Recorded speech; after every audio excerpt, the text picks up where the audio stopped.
ओम नमो नारायण। आज हम जानेंगे 10 महाविद्या क्या है, 10 महाविद्या कौन कौन सी है, 10 महाविद्याओं के नाम क्या क्या है, उसके बीज मंत्र क्या क्या है, उसकी उत्पत्ति क्या है। 10 महाविद्या कौन कौन सी है और नाम, बीज मंत्र और उसकी उत्पत्ति के बारे में आज हम सब कुछ जानेंगे धर्माचरण के माध्यम से। यदि आप कोई चीज़ नहीं समझ पाओ तो आप हमारा संपर्क कर सकते हो धर्माचरण के माध्यम से, या तो कोई भी चैनल के माध्यम से आप हमारा संपर्क कर सकते हो। जो चीज़ की जानकारी आपको नहीं है वो हम आपको उस जानकारी से परिपूर्ण कर देंगे।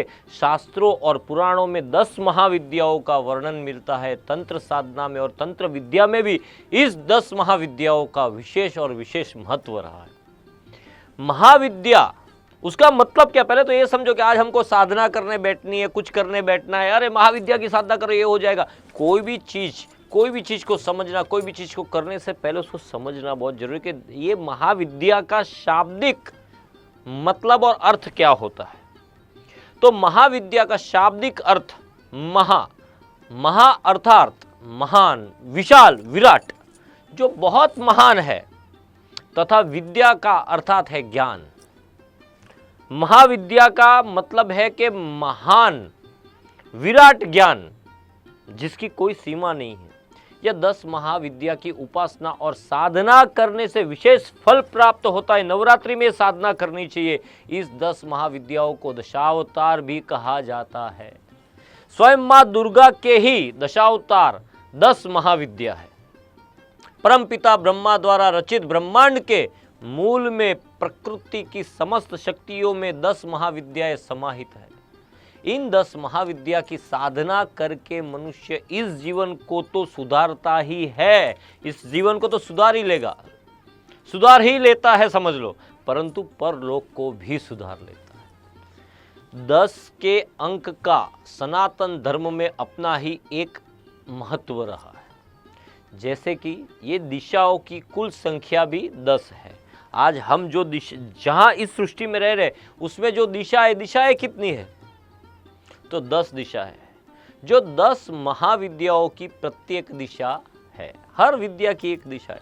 10 महाविद्याओं विभिन्न दिशाओं की अधिष्ठात्री शक्तियां हैं। महाकाली और तारा देवी उत्तर दिशा की, छिन्नमस्ता पूर्व दिशा की, षोडशी ईशान दिशा की, भुवनेश्वरी पश्चिम दिशा की, त्रिपुर भैरवी दक्षिण दिशा की, धूमावती पूर्व दिशा की, बगलामुखी दक्षिण दिशा की, मातंगी वायव्य दिशा की और माता कमला नैऋत्य दिशा की अधिष्ठात्री शक्ति है। बहुत जानना जरूरी है। कोई साधना करने बैठो तो कौन सी शक्ति कहाँ विराजमान है वो जानना जरूरी है। काली तारा महाविद्या षोडशी भुवनेश्वरी भैरवी छिन्नमस्तिका च विद्या दुमावती तथा बगला सिद्ध विद्या च मातंगी कमलात्मिका एतादश महाविद्याः सिद्ध विद्याः प्रकीर्तिताः। ये 10 महाविद्या को आप समझो कि सबसे पहली इन 10 महाविद्या में महाकाली, दूसरे स्थान पे तारा देवी, तीसरे स्थान पे छिन्नमस्ता, चौथे पे षोडशी, पांचवे पे भुवनेश्वरी माता, छठे पे भैरवी, सातवें पे धुमावती, आठवें पे बगलामुखी, 9वीं मां मातंगी और 10वीं है कमला। इन नामों को भी समझना जरूरी है। हम सबसे पहले जानेंगे महाकाली माता के बारे में कि महाकाली माता जो है, माता दुर्गा के 10 महाविद्या स्वरूपों में महाकाली का प्रथम स्वरूप माना जाता है। जो सबसे पहला स्वरूप है वो महाकाली का है। माता के इस स्वरूप की पूजा करने से सिद्धि प्राप्त होगी और सिद्धि प्राप्त होती है। माता काली ने देवताओं और दानवों के युद्ध में देवताओं को विजय दिलवाई थी और गुजरात, कलकत्ता और मध्य प्रदेश में महाकाली के जागृत मंदिर है, आज भी है, सिद्ध मंदिर है, सिद्ध पीठे है। महाकालिका का जो बीज मंत्र है उसे हम आपको बताएंगे। ओम क्रीं क्रीं क्रीं हूं हूं ह्रीं ह्रीं दक्षिणे कालिके क्रीं क्रीं क्रीं हूं हूं ह्रीं स्वाहा, ये महाकाली का बीज मंत्र है। अब हम जानेंगे दूसरे माँ तारा देवी के बारे में। तो ये तारा देवी तांत्रिकों की मुख्य देवी है। पश्चिम बंगाल के बीरभूम जिले में तारापीठ है। इसी स्थान पर माँ तारा देवी की आराधना सर्वप्रथम महर्षि वशिष्ठ ऋषि ने की थी। आर्थिक उन्नति और मोक्ष की प्राप्ति के लिए सती के इस रूप की आराधना की जाती है। इनका बीज मंत्र जानिए।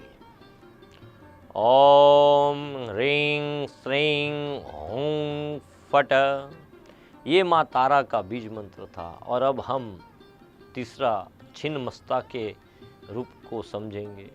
ये जो माता छिन्नमस्ता का रूप कटा सिर और बहती रक्त की 3 धारा से अत्यंत शोभायमान रहता है। छिन्नमस्ता महाविद्या का शांत स्वरूप का दर्शन करने के लिए शांत मन से उपासना की जाती है। उग्र रूप के दर्शन करने के लिए उग्र रूप में उपासना की जाती है। छिन्नमस्ता कामाख्या के बाद दूसरा लोकप्रिय शक्तिपीठ है। झारखंड में रामगढ़ के नजदीक माता छिन्नमस्ता का मंदिर है। और मां छिन्नमस्ता के बीज मंत्र को समझिए। श्रीं ह्रीं क्लीं ऐं वज्रवैरोचनीये हुं हुं फट स्वाहा। अब आगे हम जानेंगे माता षोडशी के बारे में। महाविद्या षोडशी को ललिता, राजराजेश्वरी, महात्रिपुर सुंदरी, बाला पंचदशी आदि नाम से भी जाना जाता है। षोडशी माता 16 कलाओं से संपन्न है। त्रिपुरा स्थित जहां माता के वस्त्र गिरे थे वहां मां का शक्तिपीठ है। और षोडशी माहेश्वरी शक्ति की सबसे मनोहर श्री विग्रह वाली सिद्धि देवी है। महाविद्याओं में इनका चौथा स्थान है। जो इनका आश्रय ग्रहण कर लेते हैं उनमें और ईश्वर में कोई भेद नहीं रह जाता। तो इनके मंत्र के बारे में हम आपको बताएंगे। बीज मंत्र के बारे में ओम ऐं ह्रीं श्रीं त्रिपुर सुंदरिये नमः। आगे हम जानेंगे माँ भुवनेश्वरी के बारे में कि 10 महाविद्याओं में भुवनेश्वरी 5वें स्थान पर उल्लेख है। देवी पुराण के अनुसार भुवनेश्वरी ही मूल प्रकृति का दूसरा नाम है। भक्तों को अभय और समस्त सिद्धियां प्रदान करना माता रानी भुवनेश्वरी का स्वाभाविक गुण है। भुवनेश्वरी माता की उपासना से पुत्र प्राप्ति के लिए विशेष फल प्रदा है। रुद्रयामल में इनका कवच, नील सरस्वती तंत्र में इनका हृदय और महातंत्रार्णव में इनका शस्त्र नाम संकलित है। इनके बीज मंत्र के बारे में जानेंगे। ओम ऐं ह्रीं श्रीं नमः। आगे हम छठी देवी भैरवी माता के बारे में जानेंगे कि महाविद्याओं में भैरवी का 6ठा स्थान प्राप्त है। और भैरवी का मुख्य उपयोग घोर कर्म में होता है। महाविद्या भैरवी का मत्स्य पुराण में और त्रिपुर भैरवी, कौलेश भैरवी, रुद्र भैरवी, चैतन्य भैरवी, भैरवी तथा नित्य भैरवी आदि रूपों का वर्णन प्राप्त होता है। इनके बीज मंत्र इस प्रकार है। ओम ह्रीं भैरवी क्लौं ह्रीं स्वाहा। 7वां धूमावती। महाविद्याओं में धूमावती देवी 7वें स्थान पर परिगणित है। धूमावती की उपासना विपत्ति नाश, रोग निवारण, युद्ध जय, उच्चाटन तथा मारण आदि के लिए की जाती है। ग्रंथों के अनुसार धूमावती देवी उग्रतारा ही है जो धूम्रा होने से धूमावती कही जाती है। ऋग्वेद के रात्रि सूक्त में धूमावती को सुतरा कहा गया है। सुतरा का अर्थ सुख पूर्वक तारने योग्य जो है उसे सुतरा कहा जाता है। इनके बीज मंत्र के बारे में जानेंगे। ओम धौं धौं धूमावती देव्ये स्वाहा। अब हम आगे माता बगलामुखी के बारे में जानेंगे कि महाविद्याओं में देवी बगलामुखी 8वें स्थान पर है। बगलामुखी को स्तंभन शक्ति की महादेवी कहा जाता है। बगलामुखी का स्वरूप पीतांबरा है। पित्त अर्थात पीला, जैसे पित्त आभूषणों से, वस्त्रों से और पित्त पुष्पों से श्रृंगारित जो है। इनकी उपासना में हरिद्रा, माला, पीत पुष्प एवं पित्त वस्त्र का विधान है। बगलामुखी सुधा समुद्र के मध्य में स्थित मणिमय मंडप में रत्नमय सिंहासन पर विराज रही है। और मां बगलामुखी के मंत्र के बारे में जानेंगे। ओम लें बगलामुखी देव्ये लें ओं नमः। ओम लें बगलामुखी मम सर्वदुष्टानां वाचं मुखं पदं स्तंभय जिह्वाखिलय बुद्धि विनाशय ओम फट स्वाहा। इस तरह से मां बगलामुखी का मंत्र जो है वो कहा गया है। ध्यान पूर्वक इस मंत्र को करने से सब प्रकार की सफलता प्राप्त होती है। अब आगे हम जानेंगे मां मातंगी के बारे में कि महाविद्याओं में देवी मातंगी 9वीं महाविद्या है। 10 महाविद्याओं में मातंगी की उपासना विशेष रूप से तंत्र मंत्र योग के लिए की जाती। देवी मातंगी की सिद्धि प्राप्त करता है वह मनुष्य खेल और कला के कौशल से दुनिया को अपने वश में कर लेता है। मातंगी असुरों को मोहित करने वाली और भक्तों को मनचाहा फल देने वाली है। गृहस्थ जीवन को सुखी बनाने, पुरुषार्थ सिद्धि और आनंद में पारंगत होने के लिए मातंगी की साधना सर्वोत्तम है। हम मातंगी माता के मंत्र के बारे में जानेंगे, बीज मंत्र के बारे में। ओम ह्रीं ऐं भगवती मातंगेश्वरी श्रीं स्वाहा। अब हम जानेंगे मां कमला के बारे में कि महाविद्याओं में देवी कमला 10वीं और अंतिम महाविद्या कमला को महालक्ष्मी का ही स्वरूप माना गया है। माता कमला की उपासना धन संपत्ति और समृद्धि के लिए की जाती है। माता कमला को लक्ष्मी, भार्गवी और षोडशी भी कहा जाता है। इनकी उपासना से समस्त सिद्धियां सहज ही प्राप्त हो जाती है। देवी कमला का एक रूप में समस्त भौतिक या प्राकृतिक संपत्ति की अधिष्ठात्री देवी है और दूसरे रूप में सच्चिदानंदमयी लक्ष्मी है जो भगवान विष्णु से अभिन्न है। इसके मंत्र के बारे में हम बात करेंगे। ओम ह्रीं अष्ट महालक्ष्मये नमः। यह है 10 महाविद्या है जो हमने बात की। 10 महाविद्या के मंत्र और 10 महाविद्या की।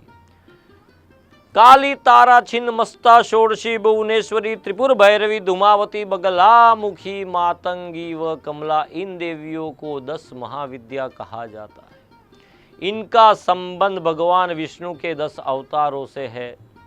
मसलन भगवान श्री राम को तारा का तो श्री कृष्ण को काली का अवतार माना जाता है। इनको काली का अवतार माना जाता है, कृष्ण को, राम को तारा का अवतार माना जाता है। इन 10 महाविद्या की उपासना से हर प्रकार की सिद्धि प्राप्त होती है।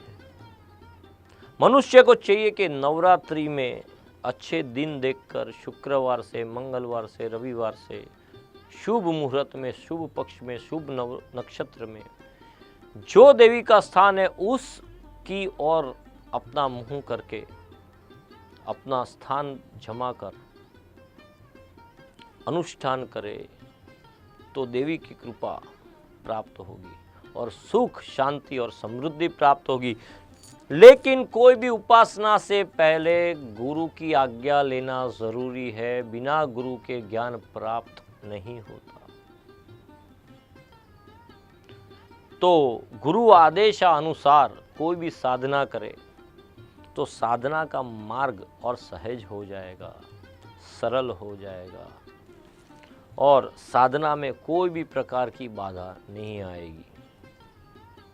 सर्वमंगल मांगल्ये शिवे सर्वार्थ साधिके शरण्ये त्र्यंबके गौरी नारायणी नमोस्तुते।